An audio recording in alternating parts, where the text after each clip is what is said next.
નમસ્કાર, welcome, સુપ્રભાત, good morning ગુજરાતમાં આપ સૌનું હાર્દિક સ્વાગત છે. હું છું તીર્થા અને મારી સાથે છે. નમસ્તે મિત્રો, હું છું પાર્થ અને આપ સૌને મહાશિવરાત્રિના ખૂબ ખૂબ અભિનંદન કે આજે આપણે ત્યાં આટલો અદ્ભુત પર્વ થઈ રહ્યો છે. આજે ભવનાથનો મેળો પણ ખૂબ જામવાનો છે અને ત્યાં પણ ઘણા બધા ભક્તો જવાના છે. પણ આજે મૂળ તો અમદાવાદની વાત છે, એટલે તીર્થા આપણને જણાવે છે કે અમદાવાદ વિશે આજે શું વાત કરશું આપણે. જી, આજે અમદાવાદની પણ વર્ષગાંઠ છે, તો આજે અમારા જે ગેસ્ટ છે તે અમદાવાદ વિશે ઘણું બધું જાણે છે અને ઘણી બધી રસપ્રદ માહિતીઓ મળશે. આજે આપણી સાથે છે પ્રોફેસર ભૂપેન્દ્ર શાહ. તેઓ ચાર્ટર્ડ એકાઉન્ટન્ટ તરીકે જોઈન થયા હતા પહેલાં અરવિંદ વિલ્સમાં, જ્યાં એમણે 34 વર્ષ કામ કર્યું. ત્યારબાદ તેઓ અમદાવાદ એજ્યુકેશન સોસાયટીના ડિરેક્ટર પણ રહી ચૂક્યા છે અને અમદાવાદ એજ્યુકેશન સોસાયટી સરદાર પટેલે સ્થાપિત કરી હતી કે એજ્યુકેશનલ ઇન્સ્ટિટ્યુશન્સ વધારવા માટે, અને એની અંદર પણ અત્યારે ખાસી યુનિવર્સિટીઓ આવી રહી છે અને લોકો ઇન્વોલ્વ એમાં થઈ રહ્યા છે. તમે એના વિશે કંઈ કહેવા માંગો છો? ચોક્કસ. સૌથી પહેલાં તો બંનેનો આભાર. અરે અને આપણે સૌએ અમદાવાદી છીએ એટલે આપણે પણ આપણી જાતને આજે વિશ કરી લેવું જોઈએ. બિલકુલ. અને મને તો ખાસ એટલા માટે આનંદ છે કે અમદાવાદ યુનિવર્સિટીનો પણ બર્થડે 26 ફેબ્રુઆરી હતો. ક્યાં વાત. અચ્છા. એટલે ઇટ વોઝ કોઇન્સિડન્સ કે અમે સ્ટાર્ટ કરીને કદાચ એ જ કારણ છે કે 16 વર્ષ પછી અમદાવાદ યુનિવર્સિટી ખાસું નામ બનાવ્યું છે. એની વાત બાજુ પર રાખીએ, પણ આજે અમદાવાદની વાત કરવી હોય તો હું એટલા માટે ખાસ કહી શકું કે મારી આખી જિંદગી, મારો બર્થથી માંડીને બાળપણ માંડીને સ્કૂલિંગ, કોલેજ બધું આ શહેરમાં થયું છે. એટલે એક જબરદસ્ત લગાવ આ શહેર માટે છે. અને અમે તો ખાડિયાના પતાસાપોળના, ક્યાં વાત. એટલે એવું કહેવાય કે ખાડિયાનું ખમીર ખાડિયાવાળા કોઈ દર પાછા ના પડે. યસ. અંગ્રેજોએ પણ એ સ્વીકારેલું હતું કે આ ખાડિયા શું છે.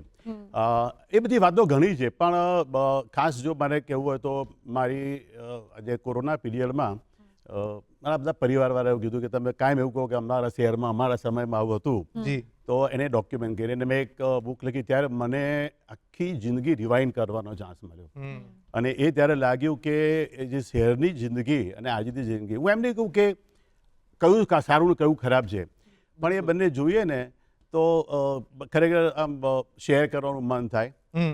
એટલે જો સિમ્પલ વાત કહું ને તો એ વખતની શહેરની જિંદગી એટલે રિયલ લાઈફ અને આજે રીલ લાઈફ.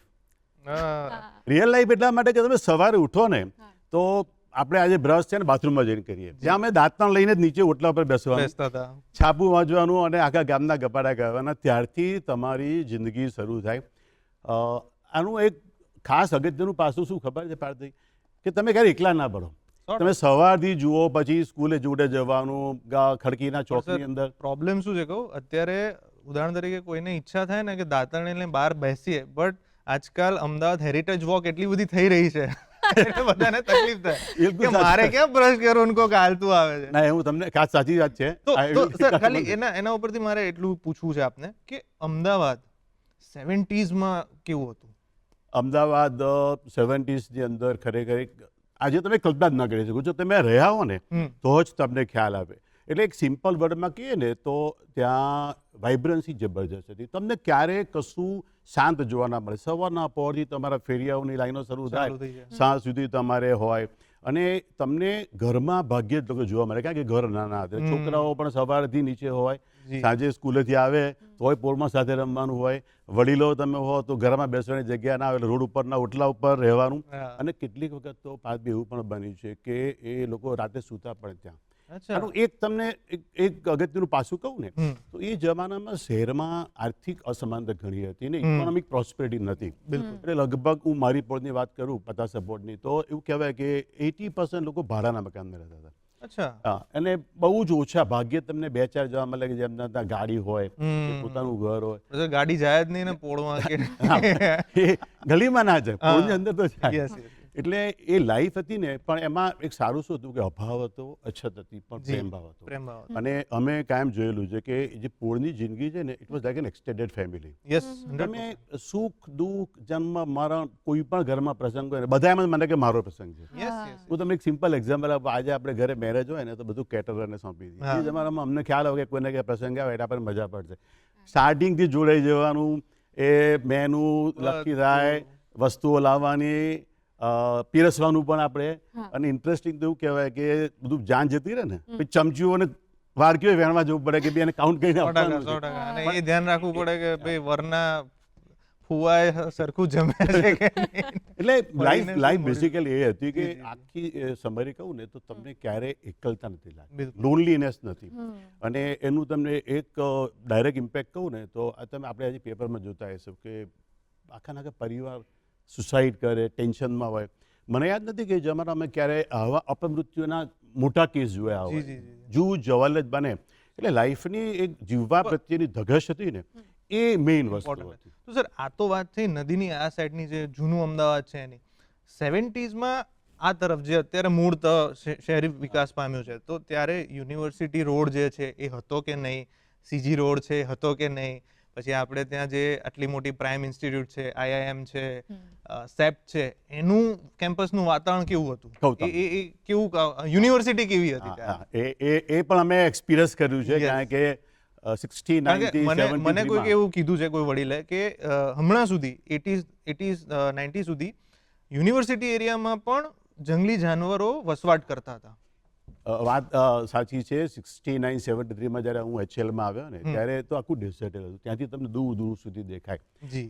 પણ આપણે થોડુંક પહેલાંનું બેકગ્રાઉન્ડ લઈએ ને તો 69ના તોફાનો થયા ને અને એ પછી અનામતના તોફાનો થયા પછી ધીમે ધીમે પૂર્વમાંથી પશ્ચિમ તરફનો પ્રવાહ શરૂ થયો. કારણ કે લોકોને થયું કે હવે લાઈફની ક્વોલિટી જોઈએ ને તો થોડીક ડિસ્ટર્બન્સ થતી હતી. Right. એટલે પછી પાલડી, નવરંગપુરા, નારણપુરા, વાસણ એ બધા વિસ્તાર થતા ગયા. અને એ થતા ગયા ને પછી અમદાવાદનું ડેવલપમેન્ટ થયું. સૌથી પહેલું અમદાવાદની બહાર જોઈએ તો આશ્રમ રોડ જ હતો. ઓકે. બરાબર. આશ્રમ રોડ એ મોટા મોટો રોડ કહેવાતો હતો. એટલે પછી આવ્યો સીજી રોડ. એમ કરતાં કરતાં અમદાવાદની ફારજુ ફરતે રોડ વધતા ગયા અને એનો ગ્રોથ થતો ગયો.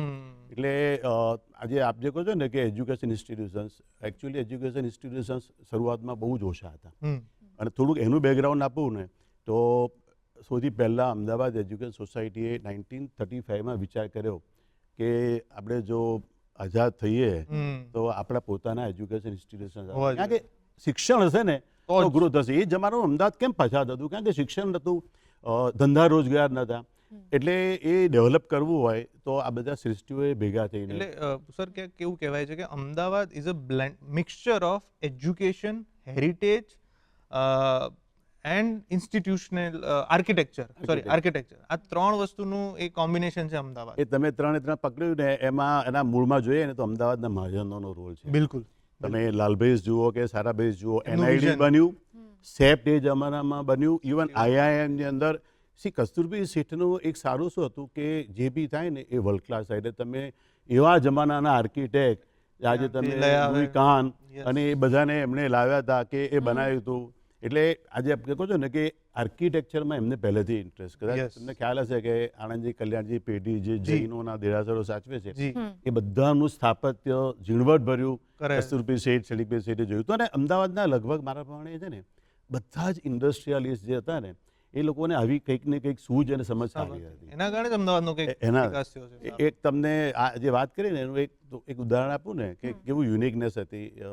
ગાંધી રોડ ઉપર પતાસપોર જ્યાં હું રહું છું જી. ત્યાંથી તમે નીચે ઉતરો તો એક હરકુવા ઠાણીની હવેલી છે. બિલકુલ લાકડાની આ. લાકડાની Yes. હવેલી છે. એ હવેલીની એક ખાસિયત કોઈ નહીં જોયું હોય કે ત્યાં આગળ બહાર બારસાક ઉપર ડ્રેગન મૂકેલો. લાગે છે. હા હા. હવે એ કેમ તો બહુ ઓછાને ખબર હશે. મને પણ ક્યારે ખબર પડી કે અમે આ યુનિવર્સિટીએ જ્યારે હેરિટેજ વોક શરૂ કરીને ત્યારે ખ્યાલ આવ્યો કે એ જમાનામાં ચાઇના સાથે આપણો અફીણનો વેપાર થતો હતો.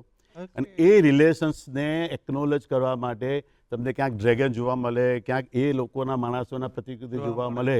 એટલે એ એટલી બધી એ વખતની ફોરસાઇટ હતી કે જેની સાથે બિઝનેસ કરીએ છીએ અને રિલેશન્સ પણ Maintain એવા રાખતા. સરસ રાખ્યા હતા. આ તમે એજ્યુકેશનની વાત કરી ને તો IIM એક ક્લાસિક સ્ટોરી છે યસ. કે જ્યારે અમદાવાદમાં IIM બન્યું ને ત્યારે ઓબ્વિયસલી બોમ્બે, કલકત્તા બધા કોમ્પિટિશનમાં હોય, હા. બોર્ડમાં હોય. પણ વિક્રમ સારાભાઈ, કસ્તુરભાઈ લાલભાઈ અને જીવરાજ મહેતા ત્રણનો ટ્રાયો ભેગા થઈને દે વર્કડ આઉટ કે આ સેન્ટર તો અમદાવાદમાં જ આવવું જોઈએ. દેટ વોઝ ધ ક્રેડિટ કે આજે અમદાવાદમાં IIM આવ્યું. NID જોઈએ એ બી આપણી world class institution, Yes. CEPT જોઈએ તો આ બધાની પાછળ આ લોકોનો ફાળો હતો. તો સર, એક- બિલીવ કે એજ્યુકેશન છે ને એક સોશિયલ ડેવલપમેન્ટ માટેનું માધ્યમ છે, ચેરિટી બિલકુલ. કરવાની, એમાં નફો નુકસાન કંઈ નહીં જોવાનું. 100%. તો સર એક બીજો ક્વેશ્ચન એવો છે, અને આ તો તમને હસવું આવશે, તો એવું ઘણી બધી અફવાઓ પણ સાંભળી, મેં તો જોયું છે પણ અફવાઓ એવી સાંભળી છે કે IIM ના જે 2 ફાંટા પડ્યા છે અત્યારે, જે હાલ IIM છે એની વચ્ચેથી રસ્તો છે Bridge 132 ફૂટ રિંગ રોડ, તો એની નીચે કોઈ સાચીને કોઈ સુરંગ જેવું કે એવું છે? ના ના, સુરંગ નહીં, રસ્તો છે, આખો રસ્તો છે રસ્તો કરેલો છે, કારણ કે દે want two connect both the institutions. એટલે લાગે કે આ બંને એક જ સંસ્થાનો પાર્ટ છે, એટલે already there is a connect. Yes. A underpass અને છે. એમાં એવું પણ સાંભળ્યું છે કે આખું મ્યુઝિયમ પણ એ લોકોએ ડેવલપ કરેલું છે એ ટનલમાં. એનું કારણ છે કે તમે ત્યાંથી જતા થાવ તો થોડી વાઇબ્રન્સી દેખાવી જોઈએ, નહીં તો લોકોને Yes. થોડો ડર લાગે. ડર લાગે. એટલે અમે એ લાઈન ઉપર અમદાવાદ યુનિવર્સિટીમાં પણ HL અને સામે આવું અંડરપાસ કરવાનો પ્લાન કરીએ છીએ. કારણ કે એનું 2 કારણ હતા, કે એક તો ટ્રાફિકના કારણે હા, એક્સિડન્ટ બહુ થાય છે. અને એક કનેક્ટિવિટી દેખાય. એટલે આ જે છે ને એ આપણી યુનિકનેસ તો છે. સર ક્યારે થઈ રહ્યું છે? કારણ કે અમને તો બહુ એક્સાઇટમેન્ટ છે કે હું HL થી અમદાવાદ યુનિવર્સિટી એમાં જાઉં. શું થોડું કોર્પોરેશનની પરમિશન ઇમ્પોર્ટન્ટ છે, કારણ કે નીચે વોટર લાઇન, જી, જી, ઘણું બધું આવતું ઇલેક્ટ્રિસિટી હોય. લાઈનો ને એની ક્લેરિટી કરવી પડે અને સ્કેનિંગ કરીને કરવું Yes, પડે. yes, yes. પણ એ જરૂર છે, કારણ કે બહુ જ એક્સિડન્ટ થતા હોય. હા. એટલે ઓલ સાઇડેડ આપણે જોઈએ ને તો આ બધી અમદાવાદની ખાસિયત છે. અમદાવાદનું આખું જે ડેવલપમેન્ટ ગ્રોથ છે ને એમાં આ મહાજનોનો રોલ બહુ મોટો હાથ છે. એટલે એ એક સરસ છે. બીજી એક તમને જો ઇન્ટરેસ્ટ હોય ને 2-3 વાત કરું હા, અરે પ્લીઝ. કે આપણે આ તો નવું અને જૂનું જોયું, પણ અમદાવાદની એક ખાસિયત જોઈએ ને તો આપણું જે શહેર છે એ શહેરની જે બાંધણી છે ને એટલી વિશિષ્ટ છે. એક તમને પહેલાં એ કહી દઉં કે 1411માં શહેર બન્યું ને પછી આખા ઇન્ડિયામાં આપણું શહેર એવું છે કે જે અખંડ રહ્યું, જ્યારે કે લૂંટાયું નથી, ભાગ્યું તૂટ્યું Yes. નથી. બાકી બધા શહેરોમાં ક્યાં મોગલ હોય, ક્યાં મરાઠા હોય, લૂંટ ચલાવી હતી, આપણું અખંડ રહ્યું છે.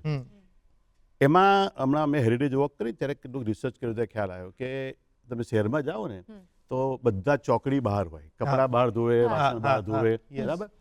અને એનું કારણ શું? તો પછી ખ્યાલ આવ્યો કે આપણા દેશમાં છે ને ઉત્તર અને દક્ષિણથી પવનો આવે, એટલે એ બાંધણી જેવી છે કે બપોર પછી જ્યારે તડકો સ્ટ્રોંગ થાય ને ત્યારે એ પાણીનું બાષ્પીભવન થાય અને it helps to maintain the temperature of the city. આજે તમે જો શહેરમાં જશો ને તો રિલીફ રોડ કરતાં તમને લાખા પટેલની પોળમાં કદાચ ઓછું લાગશે ટેમ્પરેચર, અને ગલીમાં જશો તો એનાથી પણ ઓછું થાય. એટલે આ એક એની ખાસિયત હતી અમદાવાદ શહેરની. અને એવું મને અમારા જે ગિરીશ ગુપ્તા જે અમારા હેરિટેજ વોકના કન્સલ્ટન્ટ છે ને એને કીધું કે દિલ્હી જે શાહજહાનાબાદ બન્યું ને એની ડિઝાઇન આપણી આર્કિટેક્ચર ઉપરથી બોરો કરવામાં આવી છે. સર એવું પણ સાંભળ્યું છે કે પોળનું જે આખું સ્ટ્રક્ચર જે રીતે અત્યારે ડેવલપ થયેલું છે, ભારેમાં ભારે આપણે ત્યાં ધરતીકંપ આવી ચૂકેલા છે, પણ પોળને ક્યારે કોઈ નુકસાન નથી. બહુ જ અગત્યની વાત કરી. અમે આ જ વિચાર કર્યા હતા કે આપણા બહારના એરિયામાં ઠેર ઠેર બિલ્ડિંગો ક્રેશ થયા હતા, જી, શહેરમાં ક્યાંય થયું કશું જ નથી. નથી થયું. મે બી એટલું માટે છે કે એ કમ્પ્લીટલી કનેક્ટેડ છે. કનેક્ટેડ સાથે સાથે કદાચ એનું ફાઉન્ડેશન પણ બહુ મજબૂત. એવું સ્ટ્રોંગ હતું.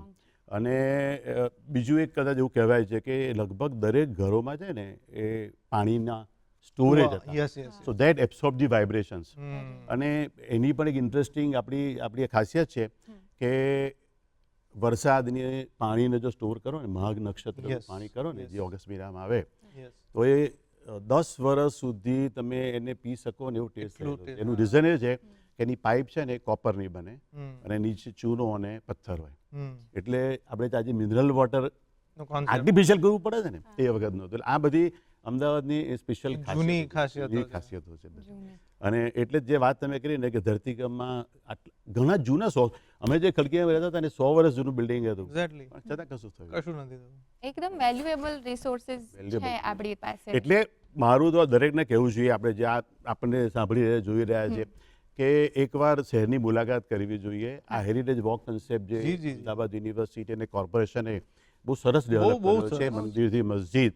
તો તમને ખ્યાલ આવે કે આ શહેરનો વારસો કેટલો સરસ છે. અને એ એમ કે ગૌરવ પણ થાય થોડું.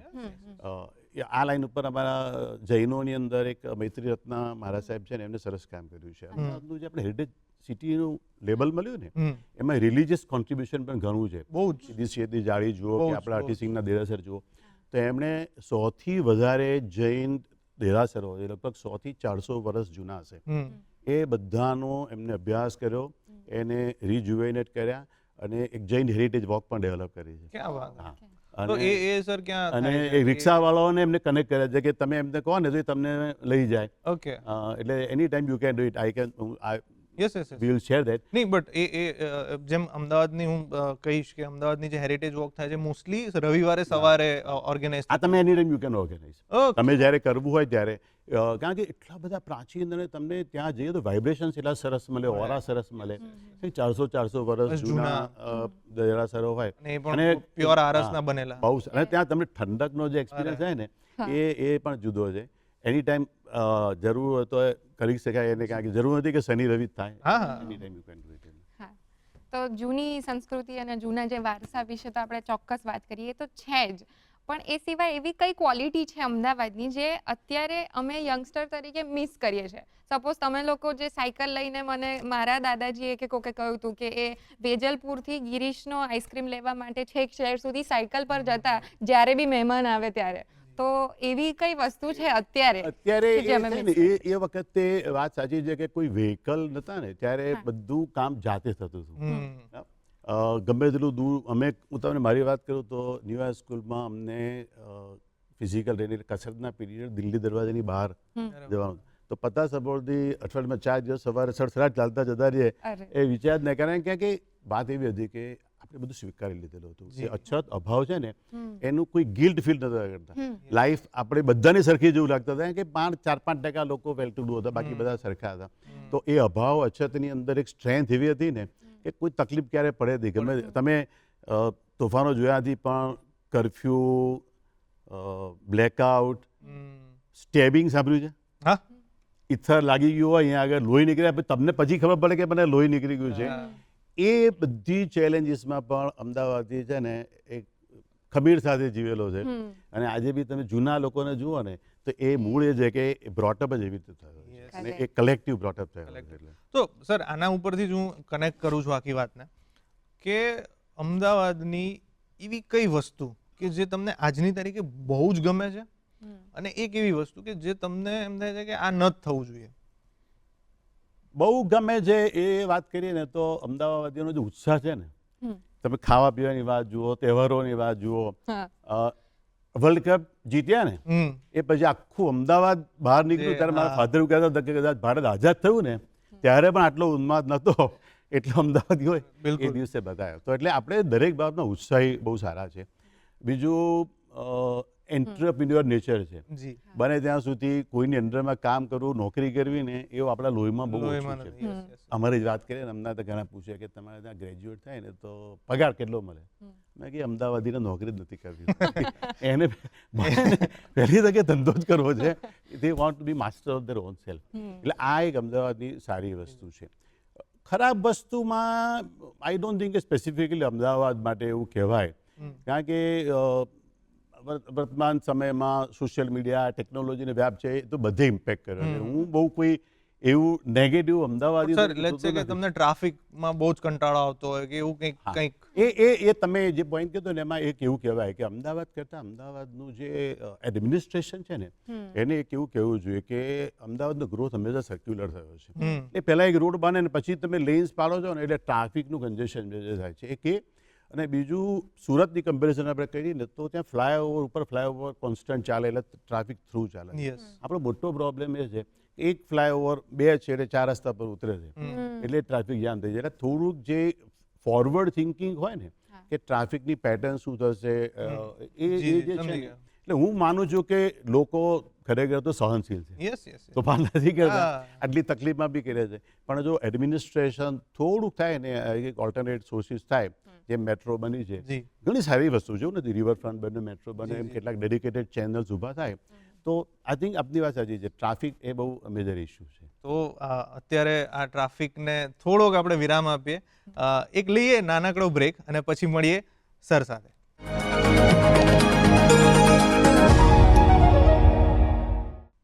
નમસ્કાર દર્શક મિત્રો, વિરામ બાદ આપ સૌનું ફરીથી સ્વાગત છે ગુડ મોર્નિંગ ગુજરાતમાં. આપણે ભૂપેન્દ્ર સર જોડે અમદાવાદ વિશેની ઘણી બીજી બધી રસપ્રદ વાતો તો જાણીશું, પણ તે પહેલાં ચાલો આપણે નિહાળીએ એક સેપ્ટ યુનિવર્સિટીમાં યોજાયેલું અમદાવાદના મેપ્સ વિશેનું એક સુંદર એક્ઝિબિશન, જે અમદાવાદના ટાઉન પ્લાનિંગ, ઇન્ફ્રાસ્ટ્રક્ચર, અને બીજી घनी बधी रसप्रद वस्तुओं विषे આપણને જાણવા મળશે। अहमदाबाद हमने विजन से देखा था, लाइव देखा था कि वो कैसे दिखता है रोड्स में, उस आजू बाजू से कैसे दिखता है। एंड इस ज़माने में हमने गूगल मैप्स में भी हमने देखा था अहमदाबाद को, बट आज यहाँ आके हमें लाइव देखने मिला कि ओल्ड टाइम्स में वो कैसा था, ओल्ड टाइम में उसे यूटिलाइज कैसे किया गया था एंड उससे चीज़ें डिनोट कैसे की जाती थी, गटर लाइन्स वगैरह, एंड हाउ पब्लिक यूज्ड, हमें आज वो समझने को मिला है। આપણા અમદાવાદ શહેરનું 150 વર્ષ અગાઉની town planning schemes, leaf road, water tower, ગટર વ્યવસ્થા, ટ્રાફિક સમસ્યા તેમજ ખતપત્રોનું નકશાઓમાં સચવાયેલા ભવ્ય ઇતિહાસનું મેપ્સ ઇન હિસ્ટ્રી વિષય અંતર્ગત પ્રદર્શન યોજાયું હતું। इसके अंदर जो अहमदाबाद की पुरानी मैप्स हैं, पुराने ड्राइंग्स हैं, अहमदाबाद के इतिहास के बारे में, मोर इम्पोर्टेंटली अहमदाबाद के ग्रोथ के बारे में, अर्बन ग्रोथ के बारे में है। तो अहमदाबाद का पहला जो स्थापना हुआ वो towards the east, Sabarmati river के ईस्ट में हुआ। फिर टाउन प्लानिंग स्कीम के कारण वो वेस्ट में चालू हुआ। उसके बाद प्लानिंग स्कीम्स जैसे जैसे आती गई वो स्प्रेड होता गया, तो it has been controlled growth of the city towards the west, towards the north, towards the south. फिर वो रिंग रोड आया, तो एक प्लान के हिसाब से वो ग्रोथ होता है। It is not organic growth because it leads to a lot of problems.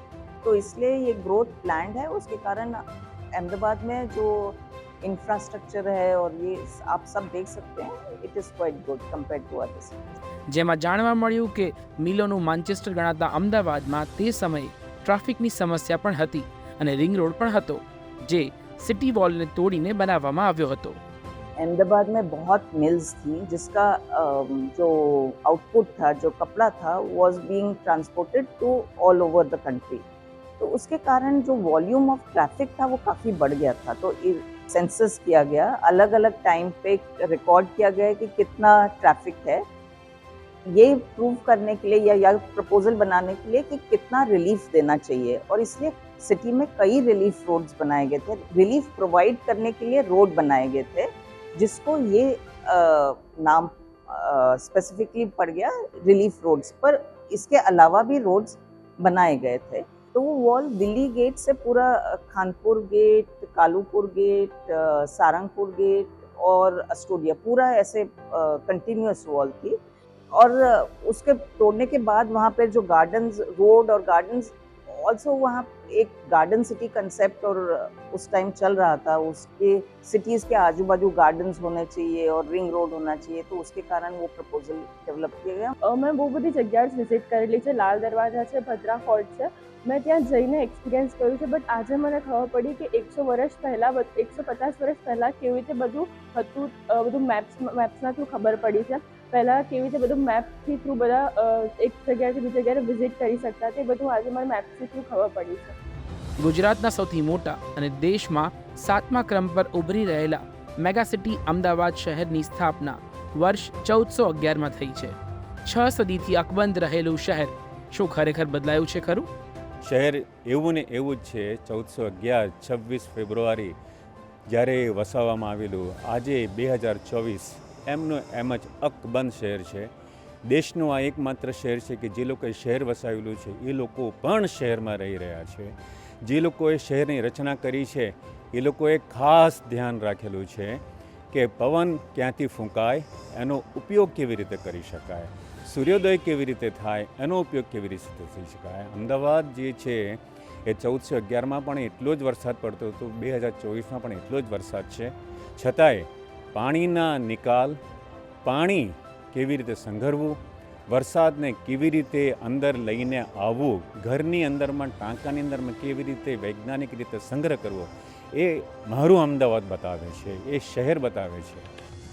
તો આપણે હમણાં જ વાત કરી હતી ટ્રાફિકની, અને Yes, yes, અહીંયા yes. આગળ વિડીયોમાં આપણે જોયું કે રિલીફ રોડ બનેલો રિલીફ માટે, પણ હવે ત્યાં કોઈ રિલીફ મળતો નથી। હા, તો કન્ટિન્યુ કરીએ સર તમારી જોડે ચર્ચામાં કે અમદાવાદીઓ પર આવીએ। અમદાવાદ તો ખરું અને એ તો બદલાયું છે અને શહેરનો સ્વભાવ છે કે બદલાતા રહેશે, પણ અમદાવાદીઓની જે વૃત્તિ તમે કીધી કે પહેલાં અડીખમ હતા અને હવે થોડા થઈ ગયા છે, તો એવી કોઈ વસ્તુઓ છે અમદાવાદીઓનો કે જે બદલાવ તમને ગમે છે અને જે નથી ગમતો, એ બંને સુધારી શકીએ આપણે એના માટે? સુધારી શકવામાં એ જે મેં કીધું ને કે લાઈફ બહુ જ સોફ્ટ થઈ ગઈ છે. અત્યારે દરેકને એક કે બે દીકરા કે દીકરી હોય, પેરેન્ટ્સ એટલું બધું ધ્યાન રાખતા હોય, એટલે મારા પ્રમાણે આ એક જે ડેવલપમેન્ટ છે ને એ બહુ પોઝિટિવ એટલા માટે નથી કે છોકરાઓને લાઈફમાં જે ચેલેન્જ આવે ને એ મેનેજ કરવાની ઓપોર્ચ્યુનિટી મળતી જ નથી.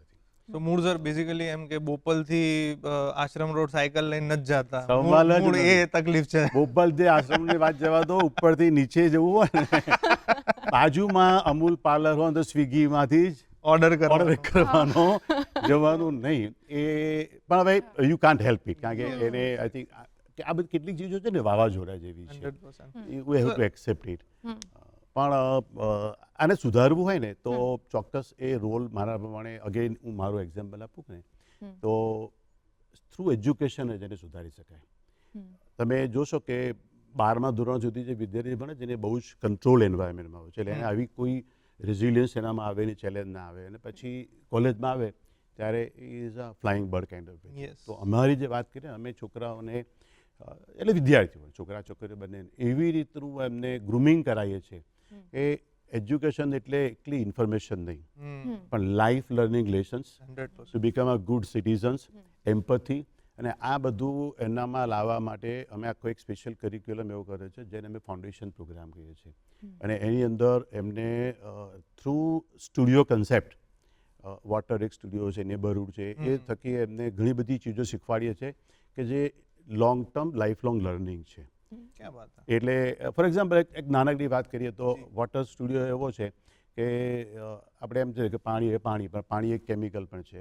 પાણીનું એક સોશિયલ ઇસ્યુ છે કે આપણે ત્યાં 24 કલાક પાણી આવે છે કે 2 કલાક આવે છે, આપણે પાણી પીવા લાયક છે કે નથી. તો અમારી છોકરાઓની ટીમ છે ને એ અમદાવાદના અલગ અલગ વોર્ડમાં જઈ એનું સ્ટડી કરે ક્યાં વાત છે. અને એના સોશિયલ ઇમ્પેક્ટ જોવે કે ભાઈ આ કામ કોણ કરે છે, નાના છોકરાઓ કરે છે, મોટા કરે છે, પાણી સફિશિયન્ટ છે કે નહીં, અને એની ઉપરથી એક આખી પેટર્ન નીકળે. પેટર્ન નીકળે. એટલે વાત એ છે કે થ્રુ એજ્યુકેશન, બીજું અમે એક આનંદ મેળા કન્સેપ્ટ છે કે અમારા ત્યાં હવે સ્વાભાવિક રીતે આપણા ત્યાં છોકરાઓ બધા મર્સિડીઝ અને એમાં જ આવતા હોય, એવા બધા પૈસાવાળા હોય, they have never scene the challenges faced by the lower strata Yes. in the society. Yes, yes.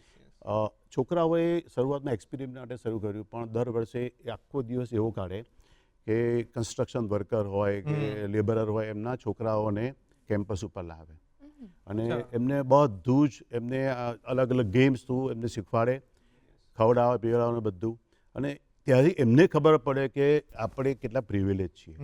એ જે લેસન્સ એમનામાં આવે છે એ ને બહુ ઇમ્પોર્ટન્ટ. પછી દે always try to give it back to the society. એમને ખ્યાલ આવે કે આ બધી જે લર્નિંગ છે ને એ બહુ જ કામની છે.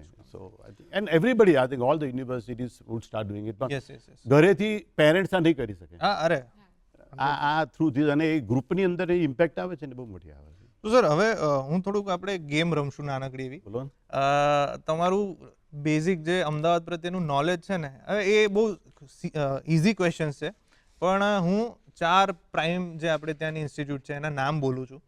તમારે એનું ફાઉન્ડેશન યર અને એના ફાઉન્ડર એ કોણ છે એ ખાલી અમને કહેવાનું છે. જો એ આપણે ખબર નહીં, ફાઉન્ડર વિચાર કરીશ. ચલો ટ્રાય તો કરીએ કરીએ છીએ. કરીએ. તો સૌથી પહેલા આપણે ત્યાં જે બન્યું છે national institute of design, NID. હા, એમાં લાર્જ કોન્ટ્રીબ્યુશન સારાભાઈનું હતું. જી, અ, સાચો જવાબ છે. લગભગ મારા પ્રમાણે તો 40 વર્ષ થયા છે, કારણ કે અમે તો નાના હતા ત્યારથી NID ની ખબર છે. સો એક્ઝેક્ટ ખબર નથી, પણ આઈ થિંક બાબા 40 years હશે.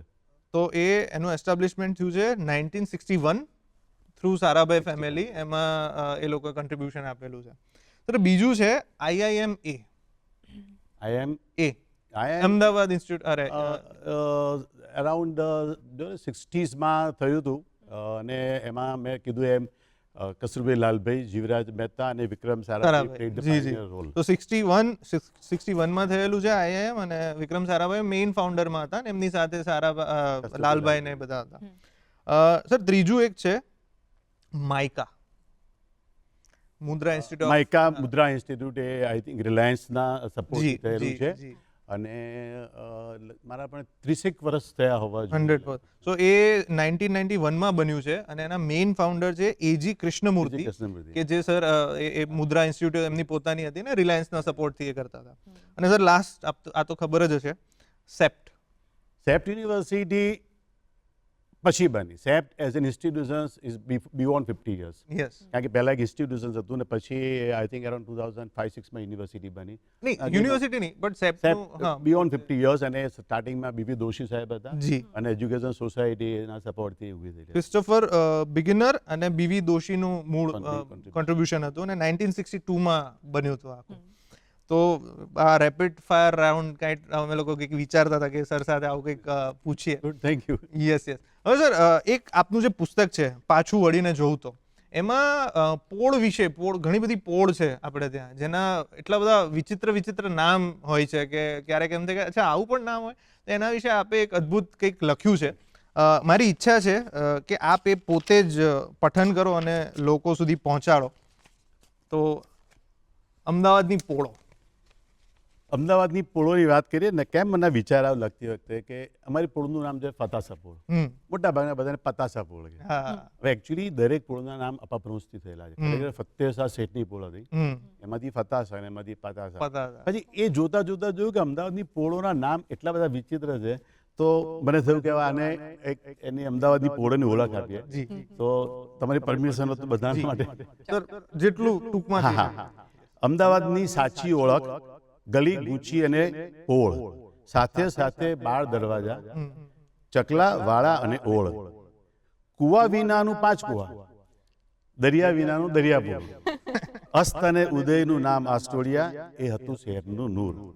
પોળોના પણ ભાઈ નામ મજાના, વાઘણ, દેડકા અને હાથી, લીમડો, પીપળો, લુહાર, કડિયા, સાથે સુથાર અને ઘાંચી. ક્યાં વાત. કેટલાક વ્યક્તિઓના નામ ઉપર હતા એટલે ગુસા પારેખ, બુધર નાગજી પટેલ, લાખા અને હાજા. પોળોની આ ન્યારી ઓળખ વાગેજા, ભૂંગર અને વાજા. ક્યાં વાત હે, ક્યાં વાત હે. Thank you. અદ્ભુત. થેન્ક તો- યુ સો મચ સર. તો સર હવે હું આખા આપણા એપિસોડને અત્યારે હવે બસ વિરામ તરફ લઈ જઈ રહ્યા છીએ. તીર્થા.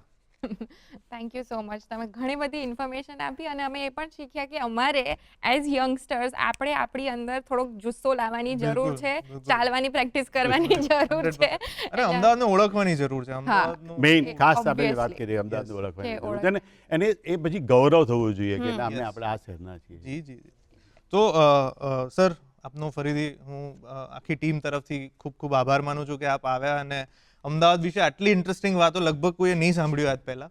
તો thank you so much. Thank you. અને આવી એક તક આપી એ બદલ આ સાથે આખા શહેરને આપણે કનેક્ટ કરી શકીએ. જી જી જી બિલકુલ. આભાર. Thank you.